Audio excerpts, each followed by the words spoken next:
Olá!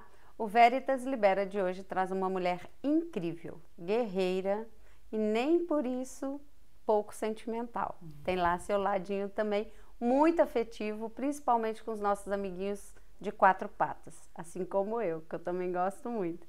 Então é com muito prazer que a gente recebe aqui hoje Cristina Rodrigues. Bem-vinda, Cristina. Muito obrigada pelo convite, antes de mais nada. E a pergunta mais difícil é a primeira.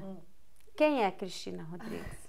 Começamos logo assim. Não é? Bem, primeiro, obrigada pelo convite, obrigada pelos elogios, que, pronto, agradeço apenas. Quem é Cristina Rodrigues? É difícil responder a isso, ou seja, sei lá, acho que a maioria das pessoas acha, se calhar, fácil, outras acham difícil. Sou simplesmente uma pessoa que quer ajudar a tornar o mundo um bocadinho melhor, tento pôr o meu conhecimento e a minha prática ao serviço disso. Desde sempre, praticamente, eu decidi estudar Direito porque entendia que o Direito era uma forma de ajudar as pessoas. Sempre fui ativa, como é que eu ia dizer, junto de associações, tanto de proteção de animais como de outros tipos, por exemplo, proteção ambiental. Também fui técnica de apoio à vítima numa associação. Pronto, já fiz assim um bocadinho de várias coisas, mas sempre com o mesmo objetivo. O objetivo de ajudar as pessoas de alguma forma. Às vezes ajudamos mais, às vezes ajudamos menos. E, entretanto, a vida levou-me à política. E, basicamente, é isso. E hoje? Hoje é isso. Ou seja, continuo a pôr o meu conhecimento ao serviço das pessoas através da Assembleia da República. E foi por isso que eu, quando tive a oportunidade de ir para o Chega e fui como assessora inicialmente, para mim continuava a fazer sentido, porque eu continuava a poder, de alguma forma, tocar a vida das pessoas. Ou seja, nós temos conhecimento dos problemas e tentamos, através dos projetos de lei, dos projetos de resolução, das perguntas, o que quer que seja, dar resposta a essas preocupações das pessoas. E é isso que eu tento fazer hoje em dia, ainda.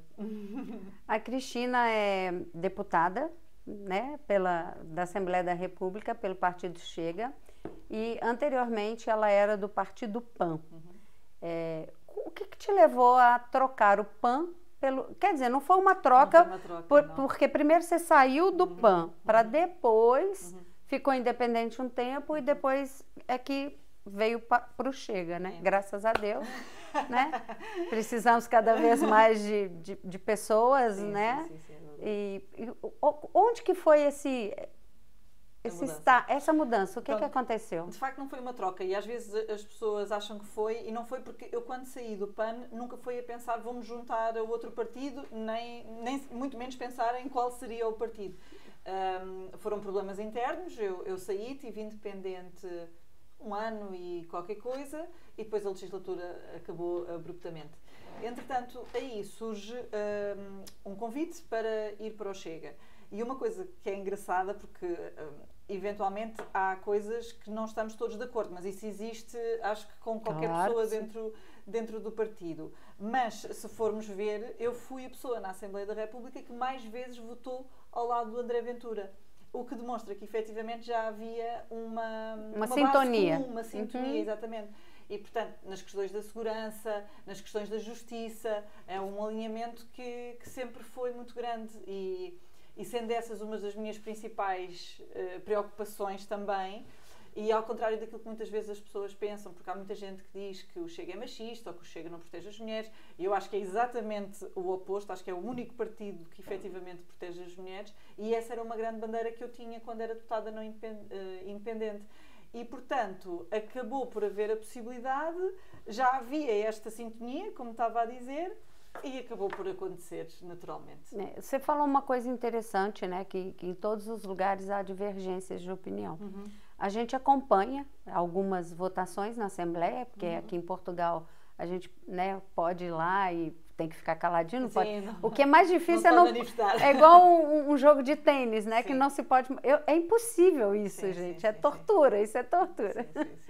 Mas é interessante você citar isso, porque os partidos opositores a vocês, eles sempre pegam aquele deputado que não concorda com aquela pauta para atacar o partido. Como se todas as pessoas que ali tivessem claro. que ser unânimes. Não é, uma democracia não funciona assim. A democracia é o voto da maioria. Isso não quer dizer um voto único, Claro. né? Então, e eu acho assim, que há uma maturidade na vida das pessoas. Às vezes uma pauta que você defende acreditando naquela bandeira, depois você vê que o objetivo por trás daquela bandeira não é assim tão legítimo. E ok mudar de opinião. Sim, sim, né? não, naturalmente. Hoje no Chega, quais são as suas pautas principais? Eu diria que estão relacionadas com a justiça, sem dúvida. E com a justiça que depois se cruza com a segurança sempre.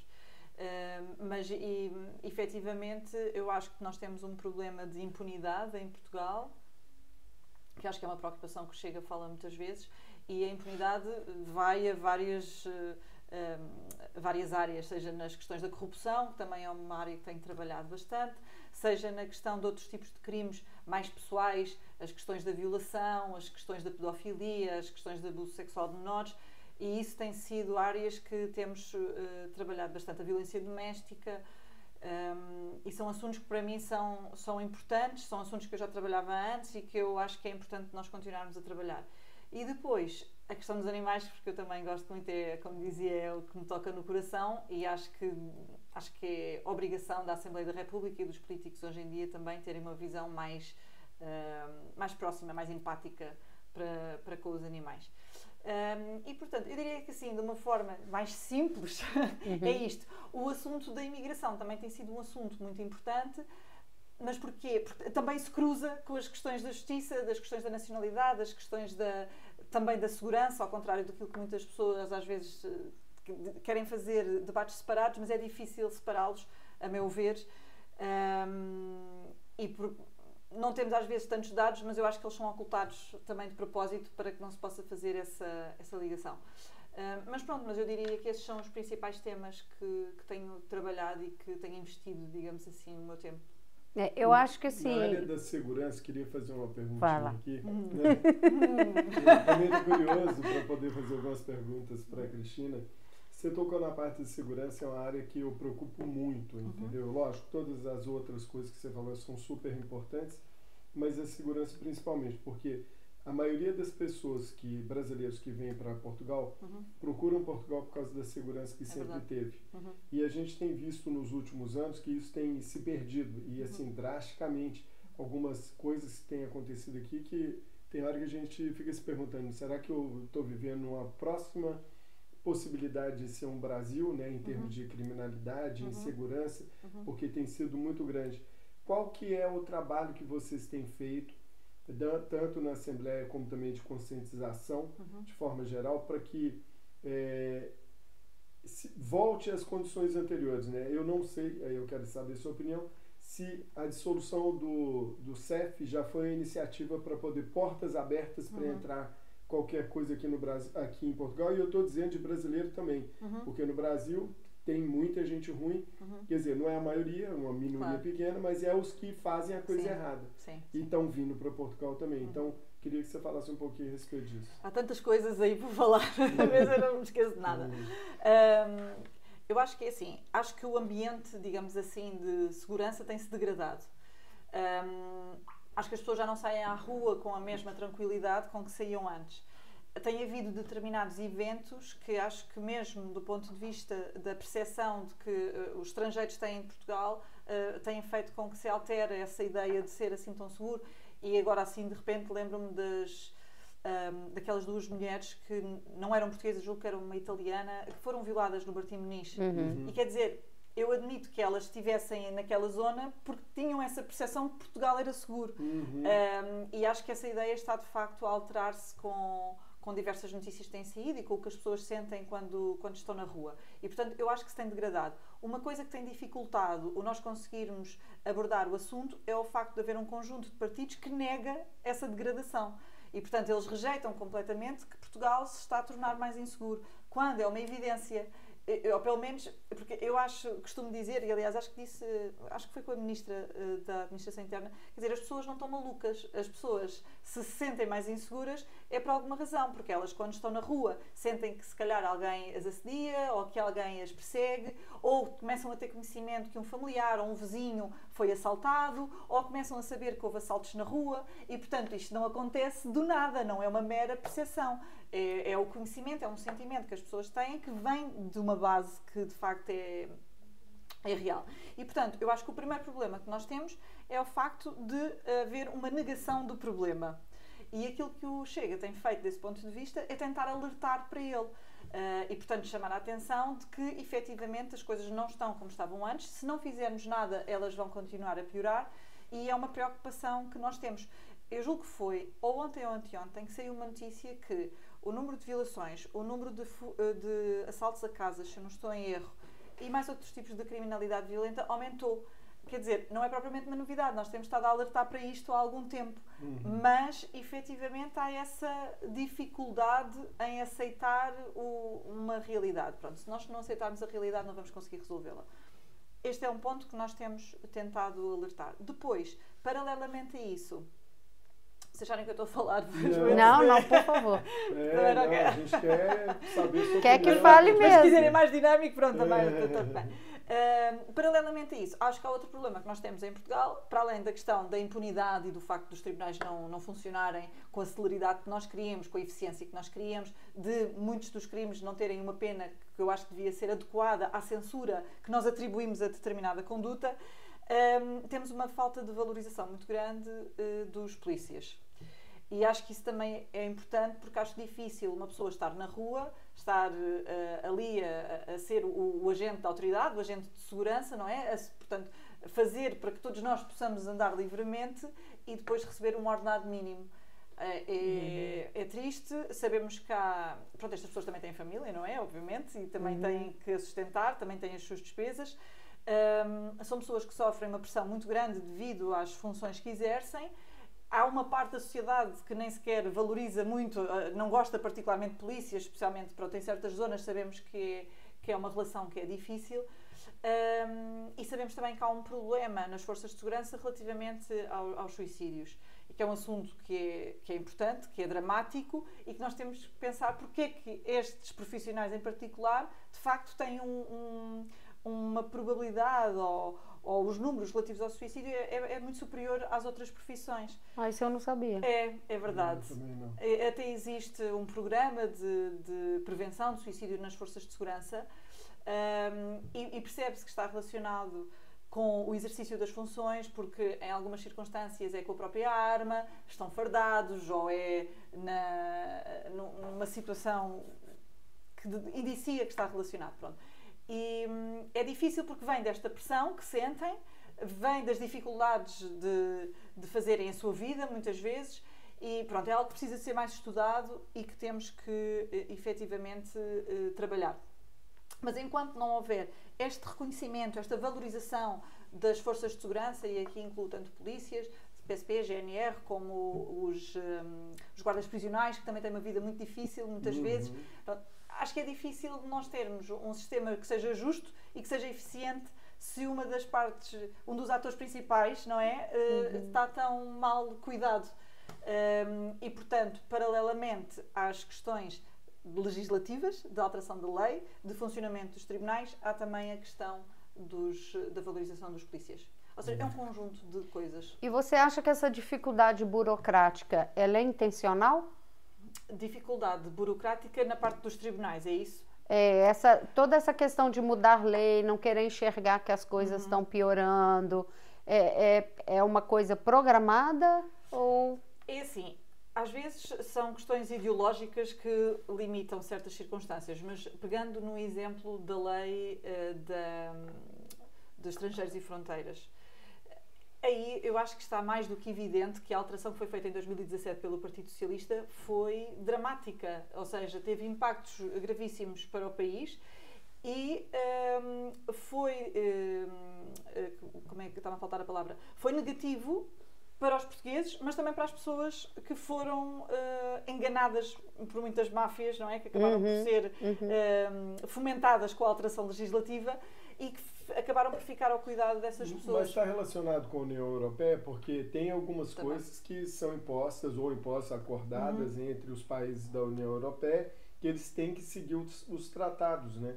Mas aqui no caso Portugal até incumpriu alguns, ou seja, houve um problema que Portugal não estava a cumprir e estava a deixar pessoas entrarem para Portugal e circular para o resto da Europa, não cumprindo os requisitos que eram impostos pela União Europeia. Portanto, eu acho que há um bocadinho de tudo. Acho que na União Europeia houve uma onda, digamos assim, de abertura das fronteiras, que agora estamos a ver o contrário, porque já perceberam que fizemos alguma coisa de errado. Em Portugal demorou um pouco mais, aconteceu, mas nós podíamos já estar a aprender com os exemplos de fora e, portanto, já estar a retrair. E é isso que não está a acontecer.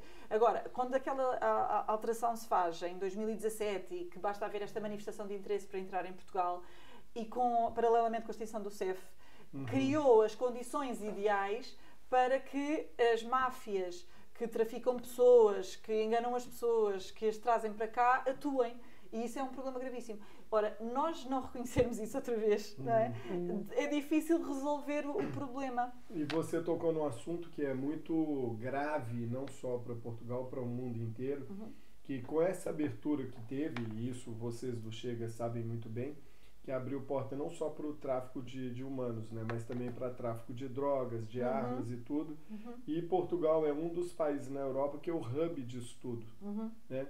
E aí a pergunta que fica, por que propositalmente foi aberto isso tudo? Na minha opinião é proposital, porque não é possível que só eu, você e a Tânia que sabemos que isso está acontecendo. Não. Porque o Chega fala isso todo dia, Sim. Já está há 5 anos o André Ventura trabalhando em cima desse tema, e a gente tem visto toda a consequência que isso está trazendo desde a época aqui, né? Há 5 anos atrás, quando o André começou a lutar né, com relação a essa bandeira né, da segurança e da corrupção, porque as duas caminham uma junto com a outra, né?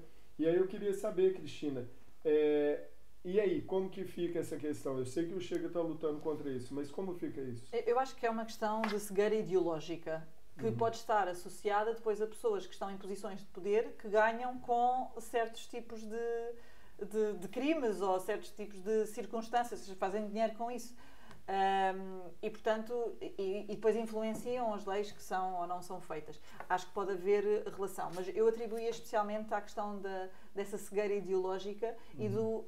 Eu percebo o princípio de que somos todos humanos e que devemos sempre acolher todas as pessoas. Eu percebo, concordo com ele, acho que devemos ser empáticos, acho que devemos ajudar quando podemos. Agora, temos que também ser realistas e perceber quando estamos a colocar em causa um sistema, uma forma de estar, uma forma de vida e já estamos a ser negativos para todos. E, portanto, há limites. Quando os recursos são limitados, não é? E, portanto, as oportunidades também têm que ser limitadas de alguma forma. E o que aconteceu aqui foi um desequilíbrio enorme, que teve impactos ao nível da saúde, ao nível da educação, ao nível da habitação, porque passámos além daquele nível da sustentabilidade das pessoas que nós poderíamos receber. E eu compreendo quando os patrões dizem que precisam de pessoas para trabalhar. Claro que sim. E eu acho que, portanto, o Chega defende um sistema de cotas, não é? Nós acreditamos que podemos receber imigrantes. Tem que se ver de onde, em que condições, porquê, não é? Exato. E é isso que também está a falhar. E, portanto, eu diria que é um problema de conta, peso e medida que foi ultrapassado. Para interesse de quem? Não lhe consigo responder concretamente. Mas pronto, mas acho que é isso. Tem uma coisa que eu acho que vai muito mal aqui. Nós somos usuários de Uber, né? Bolt, carro... utilizadores, usuários fica feio, né? Utilizadores do aplicativo de transporte, né? Nós optamos por não ter carro e preferimos o transporte público, mas às vezes chuva, o local, o horário, a gente prefere o aplicativo. Sempre que vem alguém com um nome diferente, eu cancelo. Eu tenho isso porque eu já peguei várias vezes motoristas que não me dirigem a palavra. Só falam, pergunto, eles... falar o português, nenhum Não, básico. e eu vou chegar nisso ainda. Os que falam português não dirigem a palavra a mim. Eu não sou nada nem ninguém. Sim, é uma questão cultural. Ainda que eu tenha chamado o aplicativo, só falam com o Marcelo. Sozinho eu não pego. E outra que eu acho muito grave, porque qualquer país que você vai, a primeira coisa que você tem que fazer é a proficiência na língua. E eles vêm sem falar nada. O português tem que fazer um curso para ser motorista do aplicativo, tem né, paga, e é burocrático.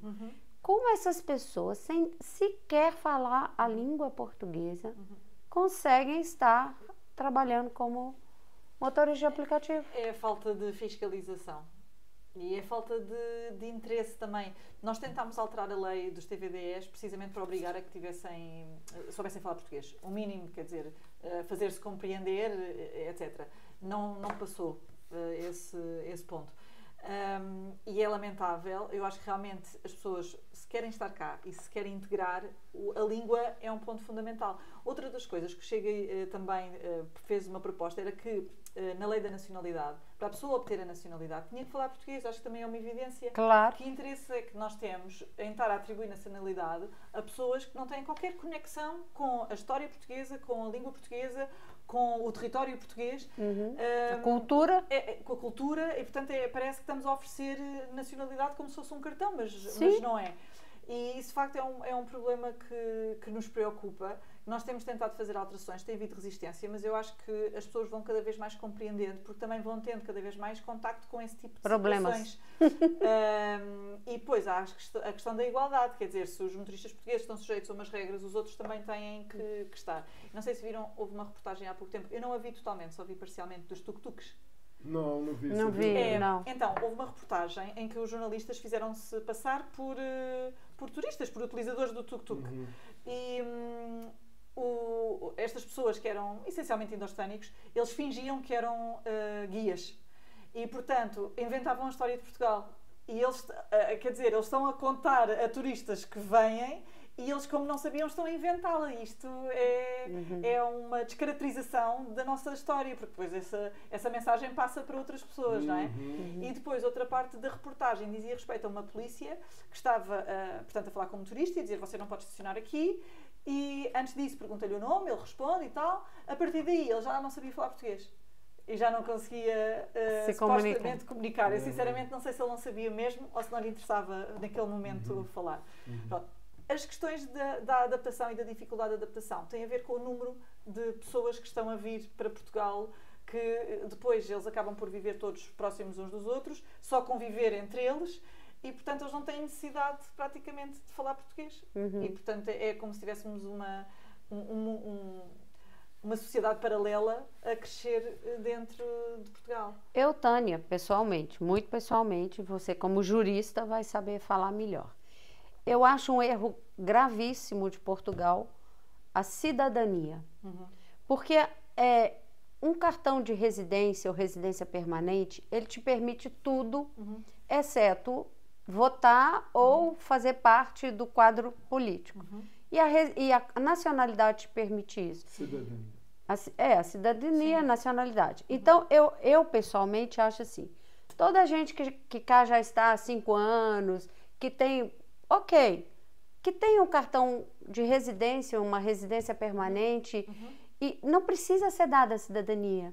Porque eu percebo que os portugueses, se hoje a gente anda em Lisboa, a gente tem que pescar um português, porque tem de tudo, menos um português. É dificílimo você achar um português. Então, essas pessoas que estão vindo com outra visão cultural, totalmente diferente da nossa civilização ocidental, futuramente vão estar em cargos políticos, vão estar em locais de decisão e importantes, é preocupante, né? muito. Porque já está acontecendo lá na Inglaterra, você tem visto o que eles estão fazendo. Estão criando leis que estão prejudicando os britânicos. Por isso é que eu digo que nós temos que olhar para os outros exemplos na Europa e aprender com eles e prevenir antes que aconteça o mesmo. Nós estamos no momento em que podemos fazer a diferença, se quisermos, mas temos realmente que querer, temos que conseguir esse consenso. E a diferença pode ser feita porque daqui a menos de 2 meses vai acontecer as eleições de novo. Eleições. Sim. E quais são as expectativas para as eleições? Eu particularmente acho que são boas, porque eu e a Tânia, a gente costuma fazer muito uma sondagem, né, particular, pessoalmente com as pessoas, né? Então, todo Uber que a gente pega, quando a gente conversa com as pessoas em algum restaurante, numa padaria, num comércio, portugueses, outras pessoas já estão aqui mais tempo que podem Muitos votar, brasileiros. E aí a gente pergunta, né? Começa assim sutilmente, porque a gente não conhece a pessoa, de repente Sim. ela não quer falar de política, Sim, né? pode. E aí no final eu começo a perguntar para eles, não, mas você não acha que está ruim aqui, a segurança piorou? Você não acha que esse pessoal que está vindo de fora está preocupando?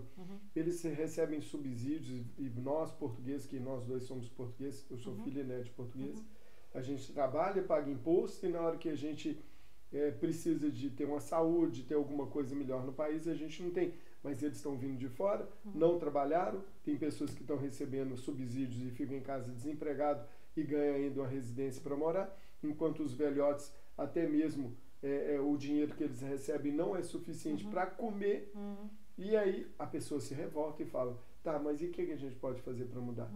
Aí eu falo, as eleições estão chegando, o que você vai fazer? Você tem algum objetivo? A maioria fala, eu não votava, antes eu votava. A maioria não, todos. Eu acho que só tivemos um único. No meio de um 100. Mas que disse que não ia votar mesmo? Ou que ia votar na mesma no... Não, é isso que eu estou explicando. É que ela me interrompeu, o raciocínio não ficou concluído. Mas o que acontece? A maioria que eu digo, um só de uns 100 que a gente já perguntou nesses últimos 2 meses, e um só que falou que não. Esse era socialista mesmo, vai morrer socialista, vai votar no PS, entendeu? Mas os outros todos... Não, o último que a gente pegou um Uber agora, ele falou assim, e português, ele falou assim, eu até, as 2 últimas eleições eu não fui votar. Eu votava antes no PSD, e agora eu não quero mais saber de PSD nem nada. Eu falei assim, então você está concordando que do jeito que está tem que ficar. Você vai aceitar e vai deixar seu país e afundar mais ainda nos problemas que estão afundando. Ele falou, claro que não. Eu falei, então o que você vai fazer? Aí ele ficou meio tímido, eu falei assim, você vai votar no Chega? E ele, é isso, pá. Eu falei, até que enfim. Agora eu vou votar e vou votar no Chega. Eu falei, mas por quê? Ele falou assim, 50 anos do mesmo, então vou dar um voto de confiança para o novo. E eu achei essa sacada do André muito legal. Você já tem 50 anos do mesmo. Então me dê a oportunidade. Não é? Como é que é? E fala pra gente então a sua opinião a respeito disso. Deixa-me só responder uma coisa ainda relativamente, e digo já isso. Só porque acho que é importante. Eu estive a ver os dados relativamente ao número de homens e de mulheres que vinham de cada país.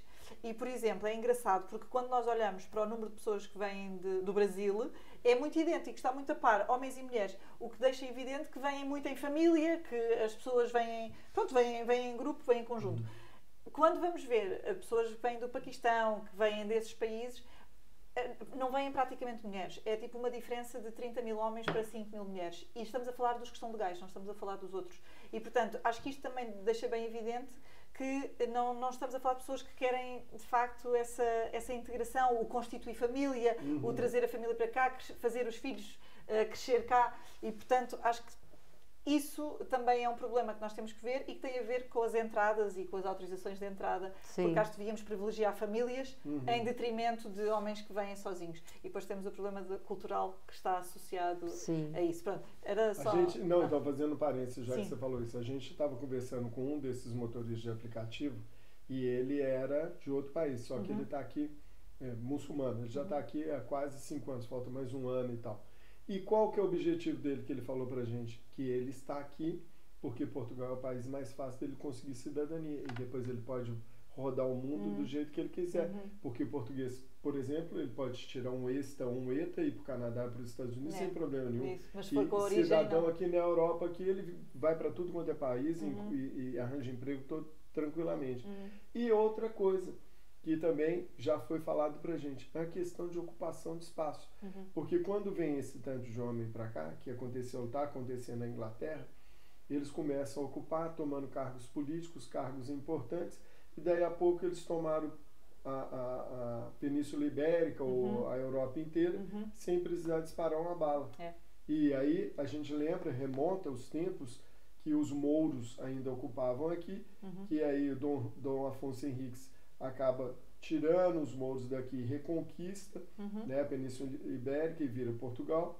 Então eu acho que é uma inversão daquilo que aconteceu lá. Durante 700 anos eles ficaram aqui e agora eles estão ocupando espaço sem precisar travar guerra nem nada, porque hoje a comunicação é muito mais eficiente, mais rápida. Não estou falando que é justa, né, ou verdadeira, mas que é muito rápida tudo, internet e tal. Então a coisa vai para o outro lado muito rápido. Então lentamente eles estão ocupando. e também pegando a cidadania, eles fazem o que eles querem. Sim, depois a cidadania não lhes pode ser retirada e não podem ser enviados de volta para a origem e pronto, e é de facto uma estratégia inteligente. O que não é inteligente é da nossa parte nós estarmos a permitir, mas eu compreendo o que é que eles estão a tentar fazer. Mas pronto, cabe-nos a nós inverter essa tendência. Por isso que eu defendo o cartão de residência, que Sim, ele faz sentido, permite eu nunca tinha tudo. pensado nisso. Ele permite seja, tudo. E a autorização de residência até pode ser com um prazo superior, para as pessoas não terem de estar sempre envolvidas em burocracia. Não, existe permanente, Pronto, né? Exato. A não ser que você cometa um crime e você perde, mas é permanente. Você não, mas até nós, né, que somos cidadãos, a gente não tem que ficar renovando ali. Então, gente, tá tudo certo, Sim, né? Mas aí você ia responder. Ia responder, pronto. Ainda hoje saiu uma sondagem que nos dá 20%, ou seja, é bastante animador, porque é uma evolução, e especialmente tendo em conta os resultados da Madeira, que eu acho que são coisas diferentes, mas ainda assim nós queremos sempre mais. Teve o peso do problema, do escândalo da pessoa do Chega que estava roubando mala no aeroporto. Ele é da Madeira, né? Não, ele é dos Açores. Dos Açores. Mas você acha que pesou isso ou não? Eu não creio, sinceramente. Acho que é como é que é dizer? É um clima muito próprio ali na Madeira. A clima no sentido do... É um ambiente muito, muito próprio.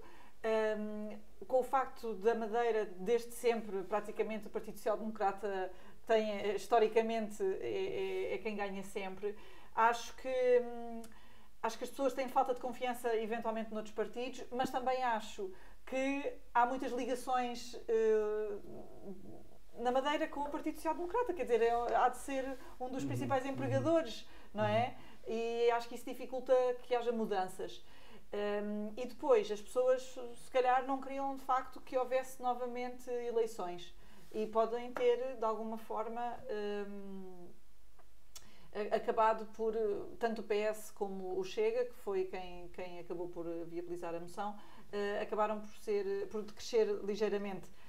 Isto já não contando com o PAN ter perdido a representação, com o IEL também ter baixado em votos, portanto, foi generalizado. Mas eu acho que tinha a ver com a vontade de estabilidade e com o facto daquilo é o sistema que eles conhecem e não querem passar para um sistema diferente. Pronto. E acho que aqui é um cenário completamente distinto do da Madeira. Sim. Acho que aquele é muito particular. Eu acho que as eleições vão correr bem. Ou seja, eu não acho que o Chega vai ter nenhuma redução abrupta, nem coisa do género. Não sei se vai crescer imenso. Mas eu acho que é possível que esse crescimento se verifique. E vamos trabalhar para isso. E na Assembleia da República, você vê algum partido que possa caminhar junto ou o Chega está sozinho? Eu acho que o Chega está sozinho porque os outros partidos querem que o Chega esteja sozinho. Ou seja, eu acho que não havia razão nenhuma para que a direita não se entendesse. Agora, se nós temos um governo que reiteradamente diz que não é não, é difícil criar pontes com essa falta de vontade. Mas eu acho que a direita vai continuar a ter a maioria. Agora, eu acho que não faz sentido nenhum nós estarmos num clima de instabilidade absolutamente desnecessário só porque não é possível haver um entendimento. E acho que as pessoas depois, em determinados momentos, também vão penalizar os partidos, espero eu, que inviabilizam esse entendimento. O Chega, desde sempre, tem estado disponível para sentar e para conversar, desde o primeiro momento. E, portanto, eu acho que as pessoas vão confiar no Chega. É a minha visão, pelo menos. É a nossa esperança, né? Também, é melhor assim, é isso. É a nossa esperança. Não, eu acho que sim, acho mesmo assim. Eu posso estar enganada no sentido em que às vezes nós parece que vivemos dentro da nossa bolha, não é? Ou seja, os nossos contactos acabam por ser por pessoas que também têm ideias mais ou menos parecidas, não é? Ou movemos-nos em meios que as pessoas também têm essas ideias. As nossas redes sociais acabam por também receber as pessoas que também têm ideias idênticas e pode-nos levar a acreditar que mais pessoas estão connosco do que se calhar fora dessa bolha, como eu costumo chamar. Agora, de facto, a sensação que eu tenho na rua e nas redes sociais e tudo mais é que há cada vez mais pessoas que estão dispostas a confiar no Chega e a dar essa oportunidade. É que, assim, a maioria é tímida. Há pessoas que não dizem que votam no Chega e votam a maioria é tímida, né? E esse é o nosso grande erro, porque o Marcelo costuma dizer uma frase, né? Para que o mal cresça, basta que o bem nada faça. É verdade, sim. E eles são muito barulhentos, e nós somos muito tímidos. Então está na hora da gente se posicionar. E eu achei muito interessante, o Marcelo citou esse caso do senhor que roubava malas, né? Você não tem como prever o íntimo das pessoas, né? Mas é o que o André falou, o importante é a atitude que você toma diante daquilo. Então, foi detectado, o deputado foi afastado, não faz mais parte, ok. Agora, quando alguém junta com o presidente, com o deputado, com o filho, com não sei o que, e favorece brasileiros a usar o sistema de saúde de Portugal, aí já ok. Que é um caso que você caiu no seu colo e que você precisou abraçar. Sim, né? Que foi o caso das gêmeas, né? Conta pra gente, esclarece o caso. Olha, esse é um caso que fica muito evidente a diferenciação de tratamento dos outros partidos para que eu chegue e, portanto, a forma como censuram quando alguma coisa acontece com o Chega e como alguma coisa acontece com outros, mesmo que tenha muito mais gravidade. E essa questão que aconteceu com o Miguel Arruda, de facto, é como dizia, não tem como nós verificarmos uma coisa destas, quer dizer, a pessoa na sua vida normal não anda a dizer às pessoas o que é que faz quando está sozinho, não é? Era uma pessoa com uma determinada formação académica, até, não tinha que ter, mas no caso tinha. Era uma pessoa com família, com mulher, com filhos, sem antecedentes criminais. Quer dizer, nós não temos como adivinhar uma situação destas. E é uma questão de saúde, né? Eu acho que é possível que seja uma questão de saúde. É uma questão de saúde. Sim. E pronto, isso é uma coisa. E as pessoas censuraram, nós também censurámos, por isso é que a pessoa foi afastada. Mas, a partir daí, pronto, segue a sua vida, não é? Por outro lado, temos o Presidente da República, que é o chefe de Estado, não é, do português, que está envolvido numa situação em que, a meu ver, há um evidente favorecimento de uma determinada família, que consegue o acesso a um medicamento que é caríssimo, acabou por não ser os 2 milhões de euros iniciais, mas andou à volta de 1 milhão e tal, portanto para as duas meninas há de ter sido 2 milhões e tal, mais os tratamentos e o acompanhamento que tiveram no Serviço Nacional de Saúde, mais as cadeiras que elas receberam e que outros não conseguem receber, inexplicavelmente, e há uma desculpabilização daquilo que foi a atuação do Presidente da República. E quem começa logo com essa desculpabilização é o Partido Social Democrata, porque não lhe interessa que um Presidente da República, que é do PSD, tenha esse tipo de censura, esse olhar. Mas o que me choca particularmente é que outros partidos, até partidos de esquerda, entrem nessa conversa, nessa narrativa que eles trouxeram para cima da mesa. O PS alia-se porque lhe dava jeito retirar o foco de cima do seu próprio secretário de Estado. E, portanto, acabam por se aliar duas vontades contra a verdade. Honestamente, eu digo isto, eu escrevi o relatório e fui mesmo eu que o escrevi, não foram assessores, não fui eu. Tive ajuda, mas fui eu que o escrevi e tudo o que eu escrevi, eu estou absolutamente convencida daquilo que está lá escrito. E não é porque fiquei com uma ideia ou com uma sensação, é porque os dados concretos, os e-mails que nós temos, os ofícios que nós temos, a audição das testemunhas, mensagens por WhatsApp que foram trocadas, elas estão lá e, portanto, é olhar para elas e, obviamente, é preciso ligar os pontos, mas há coisas que são evidentes, não é? Se nós temos o Presidente da República que recebe um e-mail do filho, manda aos funcionários da Casa Civil ver o que é que se passa com o assunto, os funcionários ligam para o hospital. É por demais evidente que é por causa disso que no hospital fica o rumor de que aquilo eram as meninas do Presidente, não é? Dizem que vão envolver o Governo. Uma semana depois, o filho de Marcelo Rebelo de Sousa está a reunir com o Secretário de Estado. Uma semana depois, está-se a marcar a consulta. Quer dizer, e nós temos documentado toda esta evolução no processo. Temos a médica que diz que praticamente foi obrigada a marcar a consulta e escreve lá especificamente que foi por ordem do Secretário de Estado. Ora, se é por ordem do Secretário de Estado, se o Secretário de Estado reuniu com o filho do Presidente da República, que por sua vez o próprio pai já tinha pedido que se andasse a verificar o que é que se passava com aquele caso, eu acho que não é preciso ser um gênio para perceber que houve aqui uma interferência, não é? E é assim, essa interferência já seria, a meu ponto de ver, escandalosa se fossem portuguesas. Mas as meninas são brasileiras. isso não conta? Como... Não, conta... Há um ponto que é... Pronto, elas conseguiram a nacionalidade e, à partida, conseguiriam sempre. Mas a mãe e os médicos e o chefe de gabinete do Presidente da República expressamente dizem, em documentos também, que foram tirar a nacionalidade para ter acesso ao Serviço Nacional de Saúde. E a instrumentalização é que não é justa. E depois não é justo porque, é como eu dizia há pouco, os recursos são escassos. Ora, se nós temos famílias que têm dificuldade de acesso a tratamentos, que descontam cá em Portugal, que trabalham cá em Portugal, nem interessa se são portugueses ou não, porque isto também acontece com pessoas que são estrangeiros e que estão cá a descontar, e não conseguem ter acesso a determinados tratamentos ou a determinados apoios, como as cadeiras de roda ou afins, não é justo que uma outra família que venha de fora, sem nunca ter descontado €1, consiga passar à frente destas Exatamente. pessoas. E depois, uma coisa que para mim ficou muito clara e que eles também contestam é a questão da lista de espera. Porquê? Houve os contactos com o hospital e no hospital disseram que havia lista. Não era propriamente uma lista, mas era um conjunto de famílias que eram portugueses, que estavam a viver fora. Havia no Canadá, na Alemanha, na Bélgica, e que os filhos tinham a mesma doença e que contactaram a mesma médica para terem acesso ao medicamento, o que, uma vez mais, é justo. O que é que sucede? A médica recebeu informação da superior hierárquica para não responder àquelas famílias. E às gêmeas recebeu a informação exatamente oposta.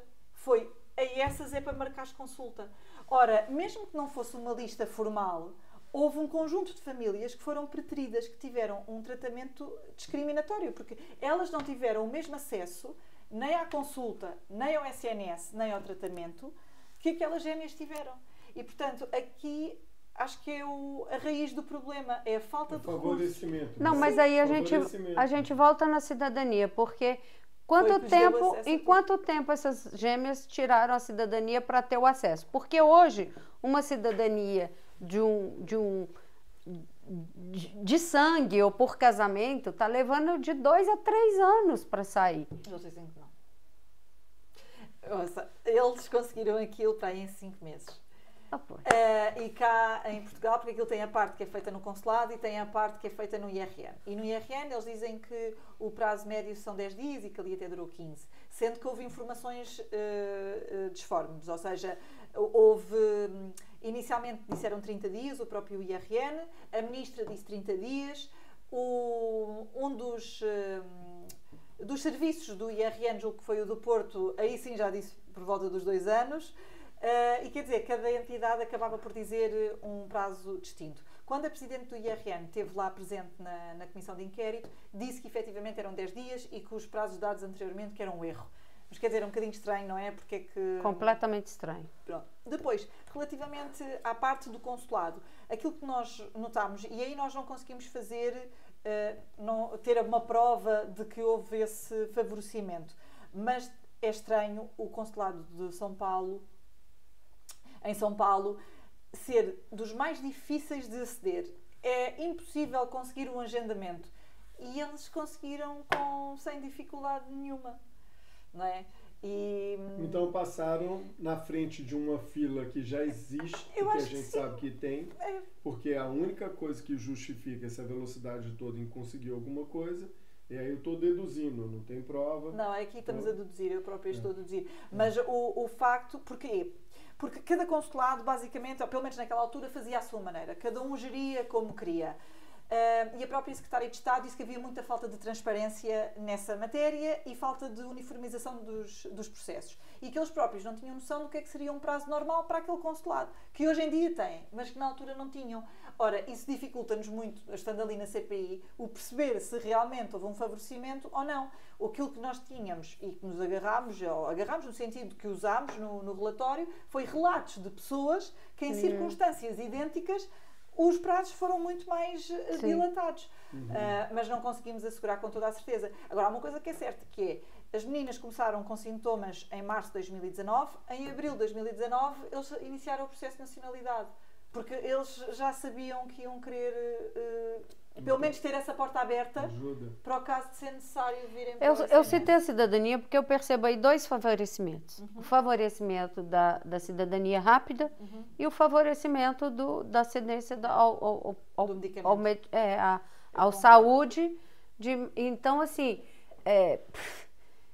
E uma está muito mais evidente que a outra, em termos de documentação. Ou seja, o que nos falta é conseguir documentar uma em detrimento da outra. Mas, por exemplo, o e-mail do Nuno Rebelo de Sousa para o pai, que diz expressamente estamos 100% focados na obtenção do cartão de cidadão, deixa evidente que ele também estava a interferir na parte da nacionalidade. E claro sabemos que ele conhecia pessoalmente o cônsul. E, portanto, eu acho que fica, pelo menos no ar, que houve esse auxílio. E mas não conseguimos afirmar ligação, da maneira. qual é a ligação deles? Existe alguma ligação? Eles já se conheciam há muito tempo? É assim, eu não sei se era há muito tempo, mas também ficou evidente, e assim, eles mentiram descaradamente, porque há certos documentos que deixam evidente, quer dizer, a mãe das gêmeas diz que não conhecia o Nuno Rebelo de Sousa, nem a mulher, não conhecia ninguém. Mas então, como é que ela justifica que enviou um e-mail do seu próprio e-mail para o e-mail da mulher de Nuno Rebelo de Sousa, ainda por cima a agradecer ao secretário de Estado pela ajuda que lhe foi dada? Quer dizer, isto fica um bocadinho evidente. Depois, há outra situação, que são mensagens do WhatsApp, de Nuno Rebelo de Sousa com José Magro, que era uma pessoa a quem ele estava a pedir ajuda para os Lusíadas, para se chegar à médica. E o José Magro diz a Nuno Rebelo de Sousa: pede à mãe que envie um e-mail para acho que era para o diretor dos Lusíadas, com o meu conhecimento a explicar a história das meninas. No dia a seguir, temos lá o e-mail enviado pela mãe das gêmeas, exatamente com as instruções que ele deu. Portanto, há uma evidência que aquela mensagem teve que chegar à mãe das gêmeas. Portanto, eles têm que se conhecer de alguma forma. Não pode ser, como ela disse, que era nós disparámos para todo lado, quem queria ajudava. Não, porque é evidente que há um contacto de proximidade. Também nos e-mails do Nuno Rebelo de Sousa para os funcionários da Casa Civil, ele dizia: já não sei o que mais dizer a estes pais, eles estão muito ansiosos. Quer dizer, para ele saber os estados de alma das pessoas, tem que ter falado com elas. E, portanto, acho que é como digo, há coisas que estão documentadas. Os outros partidos podem dizer que nós é que queremos fazer a ligação, mas está lá tudo. E por que os outros partidos não enxergam isso? Porque são coniventes com o errado? Eu acho que do PS e do PSD é porque eles têm membros dos seus partidos que estão envolvidos e, portanto, querem rejeitar essa possibilidade, não é? Porque é uma mancha, mais uma mancha nos partidos deles. Eu acho que os outros partidos, os mais pequenos, é mesmo só porque vêm do Chega. Porque eu posso dar outro exemplo concreto. O nosso relatório, eles quiseram rejeitá-lo na totalidade. Eu tentei que ele fosse votado ponto a ponto e eles não quiseram. Mas depois foram aprovar conclusões que eram em tudo idênticas a conclusões que estavam no nosso relatório. Portanto, aquilo foi uma jogada, digamos assim, para poderem dizer que o relatório do Chega foi rejeitado e que foi outro que foi aprovado. É uma pirraça. É uma pirraça, mas isto aqui, porque eles têm muito medo de que o Chega tenha, como é que eu ia dizer, algum tipo de vitória. Mas isto aqui não é uma vitória do Chega. Isto é uma vitória dos portugueses, de saberem o que é que os seus governantes andam a fazer e que andam ou não a brincar com o seu dinheiro. E, nesse ponto de vista, acho que estão a fazer um péssimo serviço à sociedade, porque estão a pôr os seus próprios interesses pessoais e partidários à frente dos interesses dos portugueses. E é aí que está a raiz de todo o mal também, não é? Porque é uma inversão daquilo que são os interesses democráticos, não é? Aí é que eu vejo o grande problema. São adultos se comportando como crianças, né? Fazendo pirraça, porque eles estão lá representando o povo que os elegeu. Então, uma briguinha com um partido político não é defender interesse da nação, sabe? Sim. E as pessoas, os políticos, as pessoas precisam cobrar dos seus políticos a atuação para a qual eles foram delegados. Eles estão lá porque se propuseram a isso, a defender a opinião do povo. Sim. E não a criar birrinhas e briguinhas entre adultos, né? Isso é... E qual a situação atual? Como que está a posição dessa situação? Já concluiu? Não concluiu ainda? Vai ser, portanto, o relatório chegou-se a um relatório final que acabou por não ser nem o que eu apresentei, nem o que o PSD apresentou, porque depois houve propostas de alteração e aquilo é uma manta de retalhos, chamemos-lhe assim. Mas pronto, ele está aprovado, está publicado. Vai haver o debate, mas o debate já não o altera, é só mesmo para as pessoas tomarem conhecimento dos resultados, que vai ser no dia, eu julgo que é de 2 de Abril, na Comissão Permanente. E aquilo vai ser remetido para o Ministério Público, que está a investigar o caso e que terá mais meios do que a Comissão Parlamentar de Inquérito para verificar o que é que aconteceu. Houve outra coisa que foi interessante, embora, quando eu digo interessante, é grave, que foi, desde o início, que tentaram boicotar o nosso trabalho na Comissão Parlamentar de Inquérito. Ou seja, dados que antes se pediam sem qualquer problema noutras comissões de inquérito, aqui já era dramático, porque já violava a proteção dos dados das pessoas, não se podia pedir e-mails, não se podia pedir WhatsApps, não se podia pedir... Por exemplo, nós queríamos pedir os relatórios clínicos de outras crianças que foram tratadas com o mesmo problema, que era para nós percebermos, só assim podíamos comparar se efetivamente houve um tratamento igual ou distinto. Porque são dados médicos sensíveis, proibiram-nos, também não nos deixaram pedir e, portanto, houve ali um conjunto de ações, de diligências para impedir o esclarecimento cabal da situação. Ainda assim, eu acho que aquilo que recebemos foi suficiente. Então, hoje no Brasil, né, você deve saber, a gente enfrenta um problema jurídico muito grave. E parece que eu estou vendo isso se repetir aqui em Portugal. Né? Porque é uma questão jurídica. É claro que os dados médicos são confidenciais, mas quando você está num processo, você precisa clarear, você precisa de provas, então parece que está a justiça obstruindo a justiça. Porque assim, nós não queríamos divulgar os dados médicos de ninguém, não é? E quem ia ter acesso era um grupo restrito, tal como se for numa ação judicial, o Ministério Público também tem que ter acesso. E, portanto, acho que não havia qualquer irresponsabilidade, digamos assim, no manuseamento dos dados. Eu acho que os dados acabavam por ser reveladores de coisas que eles não queriam. Mas, de facto, a questão dos dados pessoais tem sido usada de uma forma que, em algumas circunstâncias, pode obstruir a descoberta da verdade. E eu acho que tem que haver um equilíbrio, né? Eu acho que realmente os dados pessoais devem ser protegidos, mas quando outras coisas se colocam também deve haver flexibilidade. Mas é investigação, né? Investigação é para descobrir uma causa que gerou uma dúvida se aquilo é legal ou ilegal. Claro. Então tem que ter esse tipo de coisa. Sim. Não tem como. Exatamente.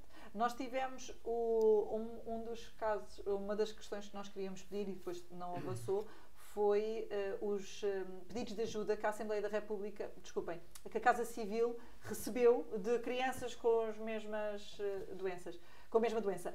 E uma vez mais não nos deixaram fazer esse pedido. Mas foi engraçado porque tanto a jornalista Sandra Felgueiras fez o pedido, como a própria Inspeção-Geral. E imaginem o que é a Casa Civil rejeitar, entregar à Inspeção os dados por considerar que estava a transmitir dados pessoais. Ou seja, eu acho que não faz sentido nenhum. Felizmente que a TVI e CNN fizeram uma reclamação à CADA, que é a entidade responsável, que obrigou a Casa Civil a dar esses dados precisamente. E disse que eram documentos administrativos e que, portanto, tinham cariz público. O que é que acontece? Sandra Felgueiras, que foi aqui um fulcral nesta... Nós temos conhecimento, mas mesmo depois, recolhendo mais informação que foi utilizada, disse que ela própria, nós não tivemos, mas ela teve o acesso a todos esses pedidos e que o caso das gêmeas é o único que tem 17 páginas, é o único onde houve contactos para o hospital, é o único onde houve contactos para lá e para cá com a pessoa que denunciou, não é? É o único que tem um ofício com informação detalhada dos pais, com informação detalhada do estado de saúde das meninas. E, portanto, eu questiono-me como é que os outros conseguem rejeitar que há um tratamento diferenciado da Casa Civil, não é? E pronto, eu acho que uma boa parte das pessoas acabaram por ficar esclarecidas apesar de tudo, porque as audições são públicas e as pessoas tiveram a oportunidade de assistir a elas.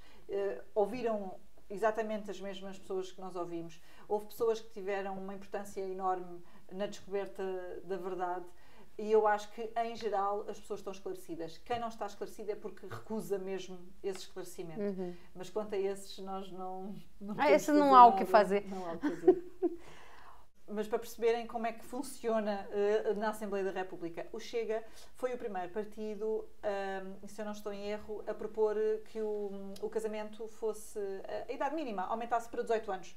Já tinha proposto isto noutras legislaturas, foi sempre rejeitado, e nesta legislatura o Chega apresentou a iniciativa, agendou-a, outros partidos vieram a debate também, nomeadamente o Bloco de Esquerda, que apresentou uma iniciativa que é praticamente igualzinha à do Chega. E o que é que acontece? A do Chega é rejeitada e a do Bloco de Esquerda é aprovada. E hoje sai a notícia que, oficialmente, a idade de casamento passou para 18 anos. Ora, isto é claramente uma vitória do Chega, porque se não fosse o Chega, ninguém se tinha lembrado, ninguém estava a falar deste assunto, ninguém queria saber. E acaba por ser o ridículo, chamemos-lhe assim, de que, apesar de ser uma iniciativa do Chega, evidentemente, a proposta que é aprovada é de outro partido, porque não querem aprovar a do Chega. Sim, mas nesse caso o partido Bloco de Esquerda apresentou a proposta e o Chega votou a favor. Claro, porque era igual à nossa. Não é? Quer dizer, isso é que é o ridículo. Mas é esse ponto que a gente está querendo mostrar para as pessoas a diferença do partido. Claro. Ele está pela pauta, pela causa. Exatamente. Então, assim, a proposta era nossa, não quiseram. Ah, mas o Bloco de Esquerda veio com a proposta. Ok, o nosso objetivo foi cumprido, é isso que a gente queria. Tamo junto. Claro. Então, eu acho que o Chega demonstra, agindo assim, ele demonstra a importância de você estar aliado a um partido que você não trabalha junto, mas porque a pauta é importante. Claro. Então, eu acho assim, o Chega só tem a ganhar com essas atitudes de mostrar aos seus eleitores e à população portuguesa que ele realmente está ali pela causa do cidadão português. Pública, claro. Eu acho que demonstra uma maturidade muito mais elevada que a dos outros partidos e um enorme sentido de respeito pelos cidadãos, muito superior aos dos outros, porque quando nós votamos em função de um partido e não em função da proposta que nós sabemos que é benéfica para as pessoas, é porque, uma vez mais, se inverteram os princípios que deveriam guiar os partidos políticos. E, portanto, o Chega tem essa forma de estar, que eu concordo em absoluto, que é votar conforme a proposta e não conforme o partido político que a propõe. Perfeito. E eu acho que a população está vendo. Eu espero que sim. Né? A população está sofrendo as consequências das decisões que são feitas na Assembleia. Então, a população está vendo, eu acho que o Chega está fazendo um excelente trabalho. E eu tenho muita fé que isso cresça, né, Marcelo? E o quarto poder, o que você me diz dele? Comunicação social, que esse é um grande aliado aí das narrativas, das mentiras, né? O que você tem a dizer? É que em muitos casos é lamentável. Acho que qualquer pessoa também que esteja em casa a ver e, por exemplo, vê uma entrevista ao Pedro Nuno Santos ou vê uma entrevista ao André Ventura, pode ser o mesmo jornalista que vai ter uma postura corporal, vai ter uma forma de entrevistar que é completamente distinta, que é absolutamente agressiva com o André Ventura e que é permissiva com o Pedro Nuno Santos ou Luís Montenegro ou quem for. E isso aí demonstra logo que isenção não existe. Depois houve um exemplo que eu fiquei particularmente irritada, mas é um detalhe, mas que deixa muito evidente a falta também de isenção. O Chega aprovou uma proposta no Orçamento do Estado para que o valor que o Estado comparticipa às associações que prestam cuidados paliativos a crianças fosse aumentado. Porque efetivamente não era aumentado há muitos anos, é bastante custoso e estas associações vivem muito dos donativos, mas a parte do Estado é relevante. Conseguimos aprovar essa proposta, ótimo. E então, sai uma notícia, passado uns meses, a dizer que o Governo tinha decidido aumentar esta comparticipação. E eu li aquilo e fiquei um bocado incrédula e falei com as nossas pessoas da comunicação para entrar em contacto com a RTP para se corrigir, porque eu não via mal nenhum em corrigir-se, dizer-se que o Governo aumentou em virtude de uma proposta que foi aprovada no âmbito do Orçamento do Estado. E eles o que fizeram foi corrigir a notícia no sentido de dizer, retiraram que foi uma proposta do Governo, só mantiveram que foi aumentado o valor e recusaram-se a pôr que foi por proposta de Chega.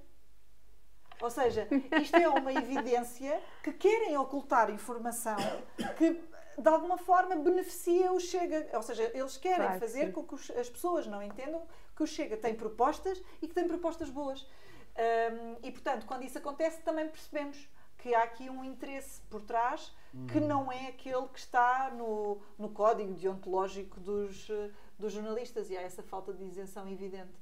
Eu tenho percebido, não sei se é só uma percepção minha, que os parlamentares, os políticos do Chega, eles têm sido convidados com mais frequência para poder participar de programas da CNN, das outras emissoras também. É só uma percepção minha ou realmente isso está acontecendo? Mais ou menos, depende dos canais. Pronto, desculpa. Depende dos canais. Por exemplo, os outros partidos têm quase todos presenças semanais fixas. E o Chega tem na NAU e não tem mais nenhum dos outros canais.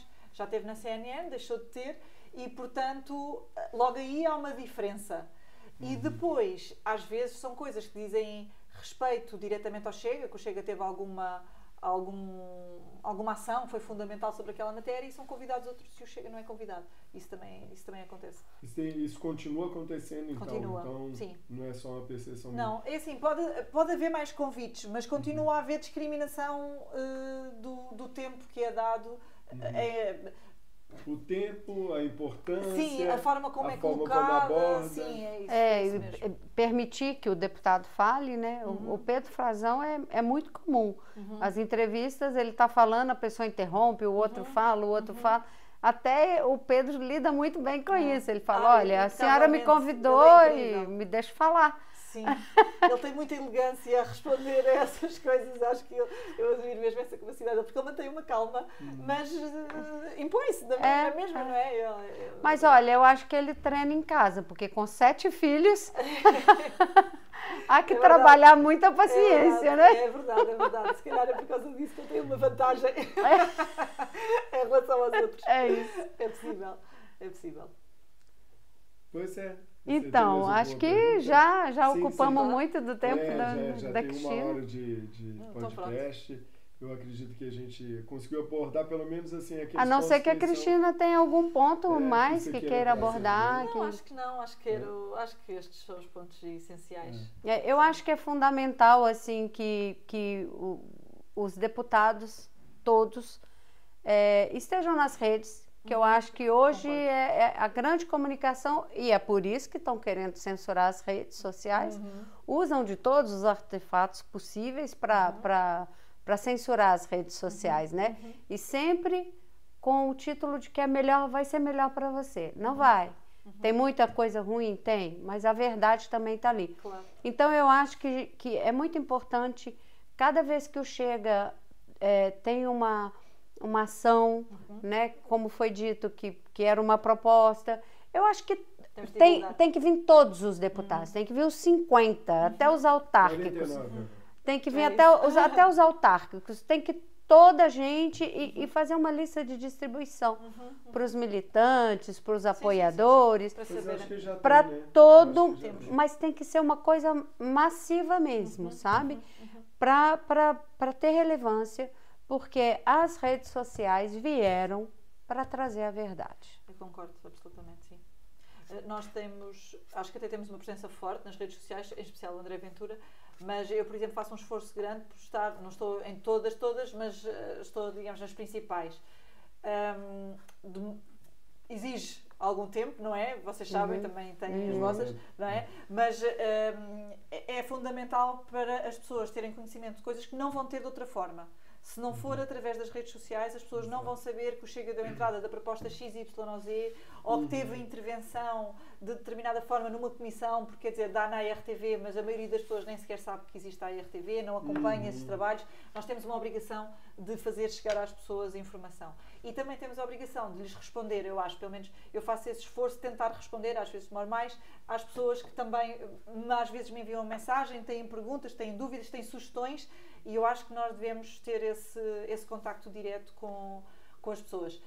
E só para dar um exemplo, eu agora, por causa desta questão da CPI e por causa de tudo o que se criou, estou a fazer um conjunto de vídeos, devem ser uns 5 ou 6, para esclarecer as pessoas, para lhes mostrar as provas concretas em que eu me baseei para chegar às conclusões a que cheguei. Para que depois as pessoas tirem as suas conclusões. Isso, pois cada um é que sabe. Mas pelo menos para fazer o trabalho que as televisões não fizeram, de lhes mostrar, temos este e-mail, temos esta mensagem, temos esta audição, agora vocês façam as vossas conclusões.